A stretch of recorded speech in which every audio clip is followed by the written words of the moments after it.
Hi friends, अगर हम last year की बात करते हैं यानी कि 6 से 8 महीने पहले की बात करते थे, मार्केट बहुत बूम पे था और everybody was very excited that market इतना जाएगा। और उसी समय अगर हम बात करते हैं इंडियन बजट की, तो उसमें भी इंफ्रास्ट्रक्चर सेक्टर पे बहुत ज़्यादा फोकस दिया गया था। और तब अगर हम इंफ्रास्ट्रक्चर सेक्टर की बात करें, उसमें जो सीमेंट सेक्टर था वो भी बहुत बूम पे था। और उस समय अल्ट्राटेक सीमेंट ने अपना हाई बनाया था 8,269 रुपीज़। और उसके बाद अगर हम करंट बात करते हैं तो अभी वो चल रहा है अप्रॉक्सीमेटली 5,500, उससे भी नीचे वो गया था कुछ दिन पहले।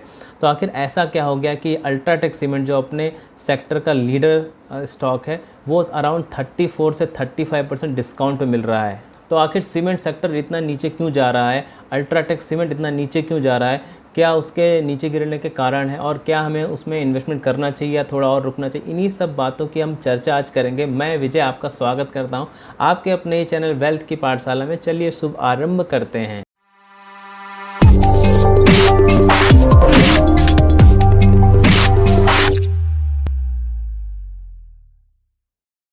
तो दोस्तों, जैसा कि मैंने बताया कि वो अराउंड 35% डिस्काउंट पे चल रहा है, यानी अपने हाई से 35% नीचे चल रहा है। तो उसका कुछ कारण हो सकते हैं, जिसमें से पहला कारण है कि अगर हम ओवरऑल मार्केट की बात करें तो ओवरऑल मार्केट ही अभी डाउन है।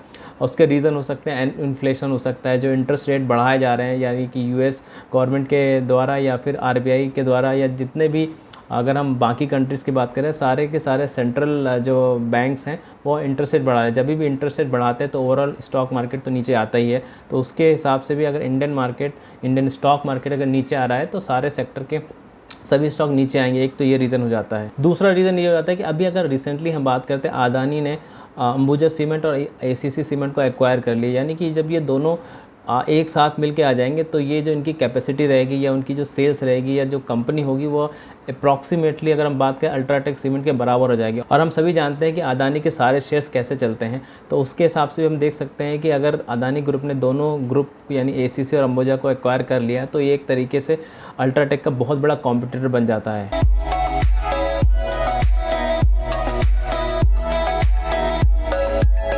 थर्ड पॉइंट, अभी रिसेंटली अल्ट्राटेक ने अनाउंस किया है कि उन्होंने अराउंड 12,886 करोड़ रुपीज़ का कैपिटल इन्वेस्टमेंट किया है अपनी कैपेसिटी को बढ़ाने के लिए। तो जब भी कोई कंपनी इतना बड़ा इन्वेस्टमेंट कर रही है तो उसके मार्जिन्स पे और उसके नेट प्रॉफिट पे होता है ज़रूर से ज़रूर इफेक्ट पड़ता है। तो इससे ईपीएस भी कम हो जाता है और इसी के कारण जिसका स्टॉक प्राइस पे भी ज़रूर से ज़रूर इफेक्ट पड़ता है। तो क्या हमें अब अल्ट्राटेक सीमेंट पे इन्वेस्ट कर देना चाहिए, या हम ग्लोबल मार्केट को देखते हुए, इंडियन मार्केट को देखते हुए जो काफ़ी वीक लग रहा है, थोड़ा और वेट करना चाहिए? क्या हमें इतना पता है? तो इन्हीं सब बातों की चर्चा हम आगे करेंगे। अगर हम बात करते हैं कुछ पैरामीटर्स की, तो उसमें सबसे पहला पैरामीटर आता है ईपीएस। अगर हम नॉर्मली बात करते हैं कि जब भी ईपीएस अगर 10 ईयर्स की बात करें तो वो 3 टाइम्स या उससे ज़्यादा होना चाहिए। अगर हम अल्ट्राटेक सीमेंट के ईपीएस की बात करते हैं तो 2012 में इसका ईपीएस 87 पॉइंट समथिंग था, और अगर मार्च 2022 की बात करें तो 254 हो गया है। तो अगर हम 10 ईयर के बात करते हैं तो अराउंड 2.9 टाइम्स हो जाता है, जो ओके टाइप है, यानी कि क्योंकि हमारी जो मिनिमम रिक्वायरमेंट है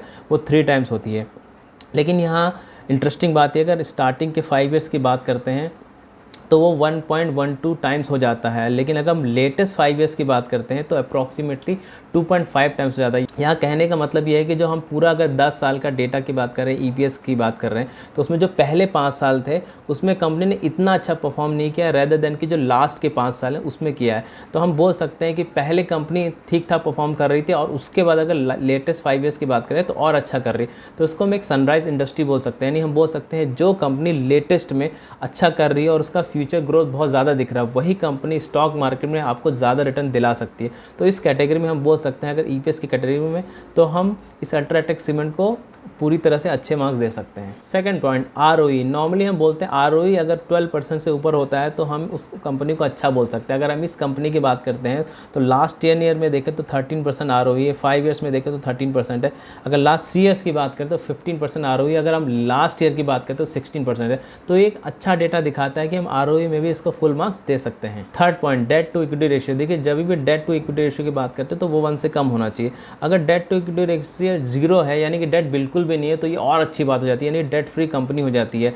अगर हम इस कंपनी के डेट टू इक्विटी रेशियो की बात करते हैं तो मार्च अगर 18 की बात करें तो 0.7 से धीरे धीरे घटते घटते अभी 0.2% हो गया है। इस समय अगर बात करें जिस कंपनी में डेट जितना कम होगा उतना ही उस कंपनी के लिए अच्छा है, क्योंकि अगर हम देखें तो आरबीआई लगातार इंटरेस्ट रेट बढ़ाता जा रहा है, तो ये जिस कंपनी के पास ज़्यादा डेट होगा उसको ज़्यादा इंटरेस्ट देना पड़ेगा, उस पर ज़्यादा डेट का बर्डन हो जाएगा। क्योंकि अगर हम अल्ट्राटेक सीमेंट की बात करते हैं तो उन्होंने लगातार कई सालों में अपना डेट को कम किया है, तो ये काफ़ी अच्छी बात हो जाती है कंपनी के लिए कि कंपनी के डेट काफ़ी कम है अभी। फोर्थ पॉइंट, जब भी हम देखते हैं किसी कंपनी में किसी प्रमोटर का शेयर होल्डिंग बहुत ज़्यादा होता है तो हमें एक तरह का कॉन्फिडेंस आता है, क्योंकि अपनी कंपनी के बारे में सबसे ज़्यादा उसके प्रमोटर ही जानते हैं। अगर हम अल्ट्राटेक सीमेंट की बात करें तो ये आदित्य बिरला ग्रुप से आती है, और आगे यहाँ पे हम बात करें इस ग्रुप का जो प्रमोटर है उसका अराउंड 60% का होल्डिंग है, जो हमें एक कॉन्फिडेंस दिलाता है कि ये कंपनी काफ़ी अच्छी है। Fifth point, reserve.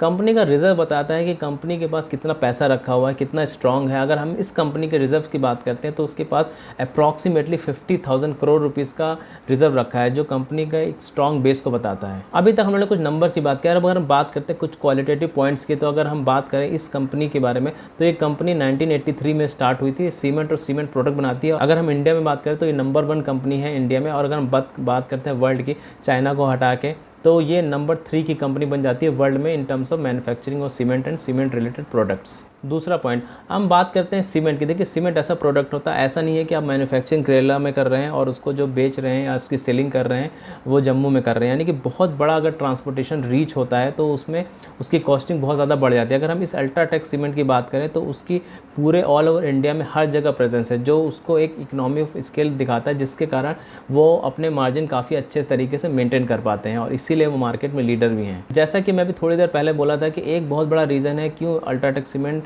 का स्टॉक नीचे जा रहा है, क्योंकि अभी अदानी ग्रुप ने अंबुजा सीमेंट और एसीसी सीमेंट को एक्वायर कर लिया है। तो हम इस पर भी थोड़ी सी चर्चा कर लेते हैं कि क्या इनके एक्विजिशन होने से या इनके दोनों के मर्जर होने से अल्ट्राटेक सीमेंट में बहुत ज़्यादा फर्क पड़ने वाला है। चलिए थोड़ा सा इनकी सेल्स, प्रॉफिट और पीई की बात कर लेते हैं। अगर हम एसीसी सीमेंट की बात करते हैं तो 2021 फाइनेंशियल ईयर में इनका जो सेल था 16,152 करोड़ था और अंबुजा सीमेंट का 28,900 समथिंग करोड़ रुपीज़ था। अगर टोटल ऐड कर लेते तो अराउंड 41,170 करोड़ रुपीज़ का सेल्स इन्होंने किया था 2021 में। इसी तरीके से अगर अल्ट्राटेक सीमेंट की बात करते हैं तो उन्होंने 44,726 करोड़ का सेल्स किया था। तो यानी हम बोल सकते हैं सेल्स के मामले में अगर दोनों को मिला देते हैं तो अदानी ग्रुप, यानी कि जो करंटली अदानी ग्रुप बन जाएगा, वो आगे निकल जाता है थोड़े से मार्जिन से अल्ट्राटेक सीमेंट से। लेकिन यहाँ इंटरेस्टिंग पॉइंट ये आती है कि अगर हम प्रॉफिट की बात करते हैं तो प्रॉफिट इन्होंने combined together ACC Ambuja 4,643 crore का किया है, जबकि अगर हम अल्ट्राटेक सीमेंट की बात करते हैं तो 5,463 करोड़ का प्रॉफिट उन्होंने किया है। यानी कि हम बोल सकते हैं कि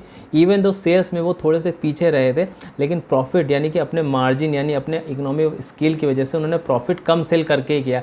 और आने वाले समय मुझे लगता है क्योंकि उन्होंने अभी कैपेसिटी भी अपनी बढ़ाने का प्लान कर लिया और उन्होंने अराउंड 12,886 करोड़ का इन्वेस्टमेंट करने का भी प्लान बनाया, तो आने वाले समय में सेल्स भी ये ज़्यादा करेंगे, इकोनॉमी ऑफ स्केल भी ज़्यादा दिखाएंगे, यानी प्रॉफिट भी ज़्यादा दिखाएंगे। तो यहाँ पे बेट लगाया जा सकता है। अब चलिए जैसे मैंने बोला पी का भी थोड़ा डिस्कशन कर लेते हैं। अगर हम पी की बात करते हैं, एसीसी की जो अभी पी चल रहा है उसका 23 चल रहा है, अंबुजा का पी चल रहा है 28.5 चल रहा है, और अगर हम इसके पी की यानी अल्ट्राटेक सीमेंट के पी की बात करते हैं तो वो 21 चल रहा है। यानी जो रियल में मार्केट लीडर है उसका पी बाकी जो कॉम्पिटिटर है उनसे कम में चल रहा है, तो ये अच्छी बात हो जाती है इन्वेस्टमेंट करने के लिए रेदर देन कि इन कंपनी में हम इन्वेस्ट करें। चलिए जब पी की बात कर रहे हैं तो इस कंपनी का खुद से भी कंपेरिजन कर लेते हैं। अल्ट्राटेक सीमेंट की अगर मीडियन पी की यानी एवरेज पी की बात करें तो अराउंड 33.6 है और अभी आपको मिल रहा है 21 की पी पे। तो दोस्तों मुझे तो लगता है यहाँ पे इन्वेस्टमेंट करना चाहिए और मैं इसमें इन्वेस्टमेंट कर भी रहा हूँ, बट ये मेरा पर्सनल ओपिनियन है। आपको अपने फाइनेंशियल एडवाइजर से पूछ के ही कोई इन्वेस्टमेंट का डिसीजन लगाना चाहिए, बिकॉज अगर यहाँ पे और भी गिर जाता है, मेरा तो यहाँ पे इतना मानना है कि अगर ये इसका हाफ भी हो जाता है तो मैं और इन्वेस्टमेंट करता जाऊँगा। तो ये मेरा कॉन्फिडेंस है, ये मेरा इस पर कन्विक्शन है कि मैं इस कंपनी के बारे में इतना कुछ जान चुका कि मैं इसमें इन्वेस्टमेंट कर सकता हूँ। अगर आपका भी कन्विक्शन इतना बोलता है कि अभी हाफ पे भी चला जाए उसके बाद भी आप इन्वेस्टमेंट करने के रेडी हैं तो बेटर है। अदरवाइज अगर आपने कुछ अमाउंट इन्वेस्ट कर दिया उसके बाद वो आपको वही शेयर 15% डिस्काउंट मिल रहा है, 20% डिस्काउंट मिल रहा है, और अगर आप खाली देख रहे हैं, कुछ भी नहीं कर रहे हैं, तो इतना बेनिफिट आप नहीं कमा पाएंगे स्टॉक मार्केट से जितना आप कमा सकते हैं। यहाँ पे थोड़ा सा एडवाइस भी देना चाहता हूँ। कुछ इन्वेस्टर ऐसे होते हैं कि सोचते तो हैं कि मैं एवरी मंथ 10,000, 50,000 या 1 लाख लगाएंगे, लेकिन जैसे उनका पोर्टफोलियो रेड हो जाता है 10%, 15%, 20% या 40% का उनका लॉस दिखाता है तो वो शांत बैठ जाते हैं, वो ये देखते हैं कब मार्केट रिकवर होगा तब इन्वेस्टमेंट करेंगे। ये एक्चुअली में अच्छी अप्रोच नहीं रहती है। कभी भी लोन लेके इन्वेस्टमेंट नहीं करना चाहिए, लेकिन जब आपने पहले से डिसाइड किया है कि लॉन्ग टर्म इन्वेस्टमेंट करना है तो एवरी मंथ डिसिप्लिन हो के आपको इन्वेस्ट करना चाहिए, और जब मार्केट काफ़ी गिरा रहा है तब आपको ज़्यादा इन्वेस्ट करना चाहिए, तभी आप बहुत ज़्यादा अच्छे से रिटर्न कमा सकते हैं। Thank you so much for watching this video. Remember one thing, learning is earning. जय हिंद।